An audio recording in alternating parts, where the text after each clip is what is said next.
Hi everyone, this is ECU Boot, and for today's videos, we're working on the Mercedes E250 W212. There is some ABS and ESP warning lights on the dashboard, and due to the driving experience, the customer complains that sometimes the steering is quite stiff, and the instrument panel said that the run flat indicators is inoperative. With that being said, let's diagnose this car together. So I've scanned the entire car for fault codes, and the entire car has many fault codes stored, and one of them is stored in the electronic stability program N30/4. So the fault code I got is related to the L6/3, which is the wheel speed sensor at rear left. So we've done various things in order to fix it, such as removing, cleaning, changing the reluctor ring, and even swapping it with the wheel speed sensor at rear right. But the problem still maintained at the rear left wheel. To get to the bottom of these problems, we have to analyze some live data. We're gonna have it on the forklift ramp. As you can see, the sensors are still sending out the signal, but why there is fault codes on our scanners?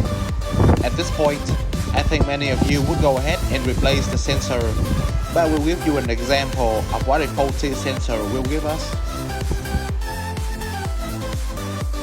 As you can see, this is the data in which the malfunctioning sensor will be giving us. Comparing to what we have, I'm pretty sure that our sensor is not having any problems.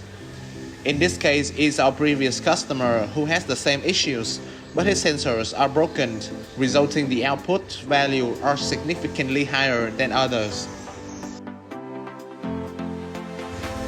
But as we test it on the road, we notice something that is quite unfamiliar. Pay attention to the wheel speed at rear axle. As we press the gas pedal, the deviation between the two is increased, and the more we accelerate, the larger the difference it is.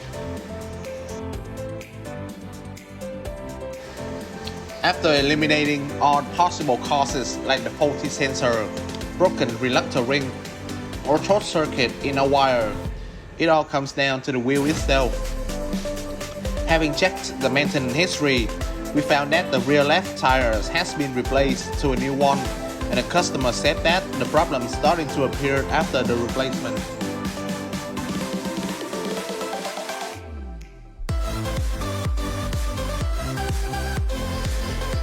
The manufacturer spec on the tires at rear left is 225, 55, and R18. For your information, the 225 indicates normal section width of the tires in millimeters. 55 indicates its aspect ratios, a comparison of the tire section height with its section width. 55 indicates the height is 55% of its width. R indicates radial ply constructions, and 18 is the nominal diameters of the wheel rim, like 18 inches.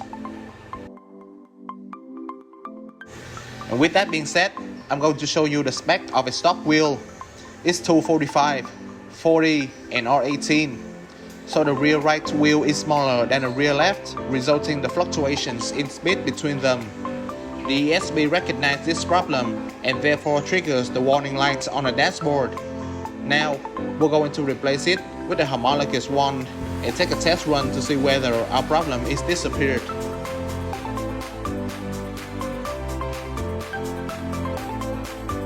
After replacing the wheel and clearing the fault codes, it is essential to perform a test to see if the deviation is still there.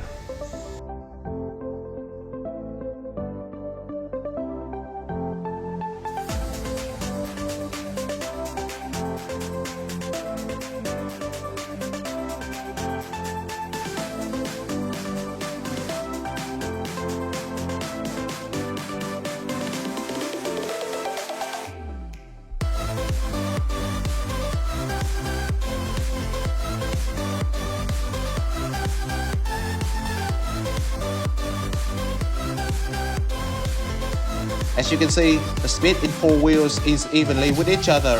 That is because the size of them is equally now.